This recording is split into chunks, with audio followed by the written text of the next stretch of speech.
promise of AI video generation gets much closer as Google's VO goes live with more customers. Welcome back to the AI Daily Brief Headlines Edition, all the daily AI news you need in around 5 minutes. One of the big themes we thought that 2024 was going to be all about was video generation, and to some extent it has been. The year kicked off with a preview of Sora, which really reset people's expectations of what could be. And while Sora never came out, at least not in a way that was broadly available, we got great updates from Runway with their Gen 3, Luma Labs, Dream Machine, Pika, and now Google is rolling out their latest video and image generation models to AI Vertex customers in a private preview.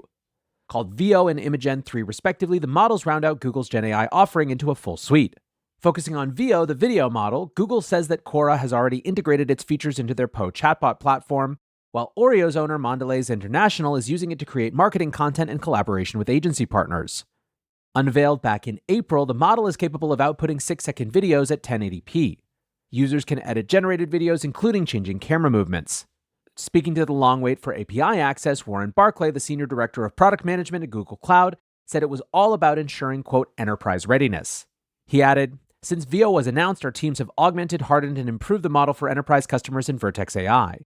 As of today, you can create high-definition videos in 720p and 16:9 landscape or 9:16 portrait aspect ratios. Similar to how we have improved capabilities of other models such as Gemini on Vertex AI, we will continue to do this for VO. TechCrunch writes, VO understands VFX reasonably well from prompts and has somewhat of a grasp on physics, including fluid dynamics. The model also supports masked editing for changes to specific regions of a video and is technically capable of stringing together footage into longer projects. However, they also say, reflecting the limitations of today's AI, objects in VO's videos disappear and reappear without much explanation or consistency, and VO often gets physics wrong. I think in many ways, the state of video generation is all about what you can use it for. You have tons of creators who are pushing the boundaries of short filmmaking, but from a business perspective, this is a technology who's probably ready for prime time when it comes to advertising, social media, but not necessarily yet longer film content creation. Still, with this update, it seems pretty clear that 2025 is going to have a lot more video generation than 2024 did. Next up, we've been following the recent FTC probe of Microsoft, and it appears that their deal with OpenAI is explicitly part of the concern. The Information writes FTC officials have been asking Microsoft's rivals about the impact of its AI deals and range of products. Specifically, the FTC is asking about Microsoft's deal with OpenAI. The FTC has questioned rivals about how Microsoft sells its OpenAI-infused Copilot software and how it resells OpenAI's models to developers on its Azure cloud computing platform. They continue, the questions imply that the FTC is probing whether Microsoft's dominance in the cloud computing market has given the company an unfair advantage in sales of AI software. Of course, this is a very fluid situation.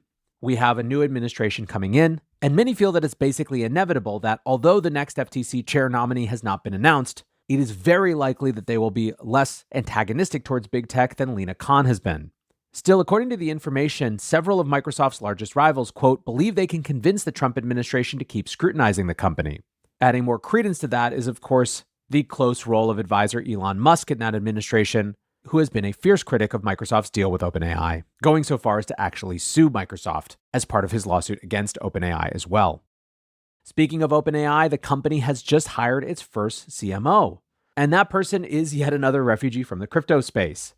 Kate Rausch is the outgoing CMO of Coinbase and represents the latest major hire as OpenAI builds out its C-suite. Sarah Fryer is in as CFO, Kevin Weil as Chief Business Officer, although as of yet they have not hired a CTO to replace Mira Murati. Kate tweets, could not be more excited to help show the world what AI that benefits all of humanity looks like. Congrats to Kate, and good scoop, OpenAI. For now, though, we've got a slightly longer than normal main episode, so we are going to cut the headlines here.